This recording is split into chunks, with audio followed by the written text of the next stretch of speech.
দেখুন, সে নাকি একজন ডাক্তার, মাহফুজুর রহমান।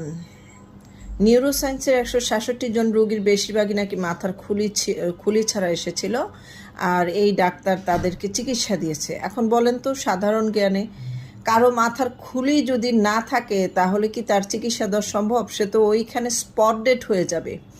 আবার সে এই গণহত্যার জন্য বিচার চাইছে। তো গণহত্যা যেহেতু শেখ হাসিনা কাউকে গুলি করার হুকুম দেননি এবং প্রত্যেকটি প্রশাসনের কাছে ছিল রাবার বুলেট, তাহলে এই খুলি ছাড়া ডেড বডিগুলো কারা ফেলেছে, কারাই নির্মম অত্যাচার করেছে? তো তাদের বিচারই হয়তোবা তিনি চাচ্ছেন।